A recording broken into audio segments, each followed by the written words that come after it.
You know that story about Jesus feeding the thousands? We all do, right? But what if I told you there's a puzzle hidden in plain sight inside this really familiar story? A specific detail that once you see it, you just can't unsee. Okay, let's get into this. So, right after performing not one, but two of these unbelievable miracles, Jesus doesn't ask his disciples, hey, wasn't that amazing? No. He asks them about numbers. He's practically begging them, connecting their memory of the specific number of baskets to whether or not they truly get it. And that's the big question, isn't it? Why was he so hung up on the numbers 12 and 7? Well, it turns out these weren't just random leftover details. They were the entire key to the huge lesson he was trying to teach. To solve this, we've got to realize that this isn't about simple arithmetic. These numbers are doing some heavy lifting, theologically speaking. Jesus fully expects his disciples to understand the meaning behind what those numbers represent. He brings all this up at a very specific time, right after a bunch of really tense stuff happens that shows us exactly where the disciples' heads were at. For this story, context is absolutely everything.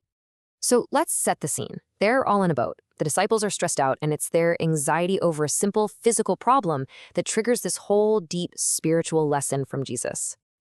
So picture this, right? The religious leaders have just confronted Jesus, demanding a sign. Then everyone gets in the boat, and the disciples have that uh-oh moment. They forgot to pack lunch. So when Jesus starts warning them about the toxic influence, the leaven, of the Pharisees, they totally miss the metaphor. They literally think he's mad at them about the bread. And this just perfectly highlights the massive disconnect. They are panicked about lack. They're worried about missing one meal, even though they just saw Jesus create a crazy amount of food twice.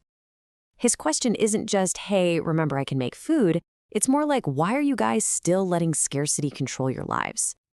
So this is where Jesus brings them back to the facts, because he knows the meaning is baked right into the details, and he makes them say the numbers out loud.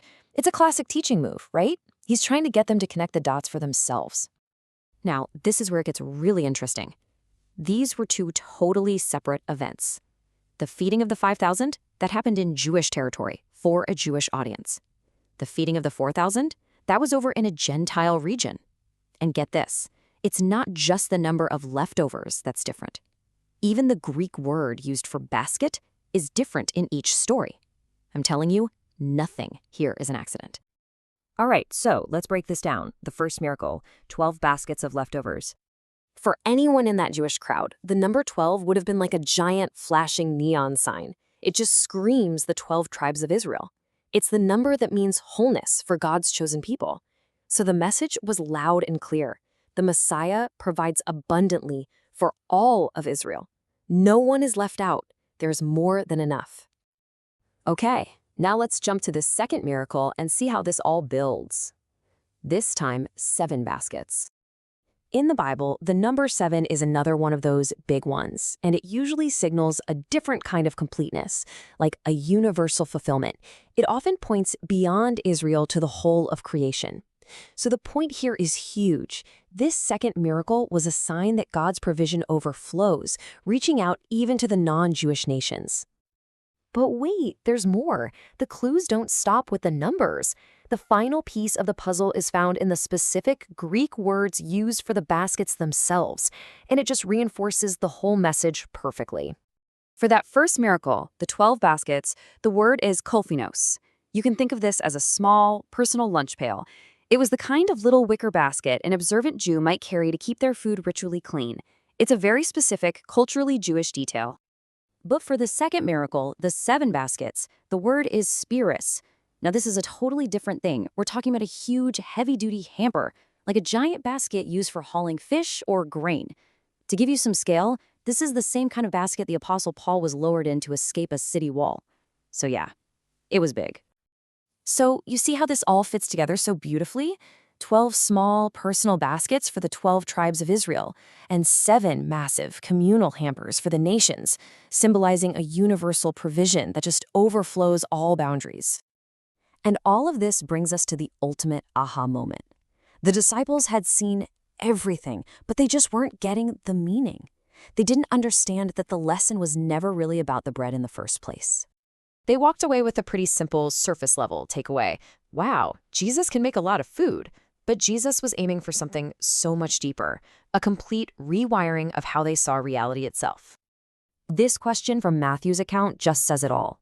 The entire object lesson, with all its specific numbers and different baskets, was a metaphor pointing to a much, much greater truth.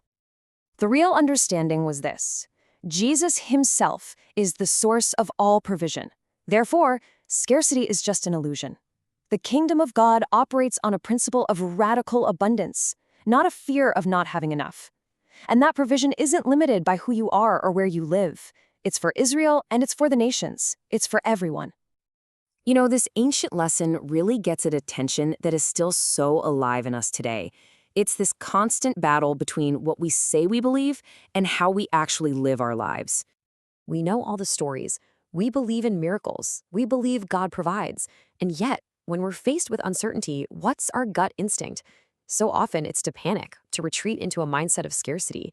It's like we haven't let the stories fully retrain our instincts.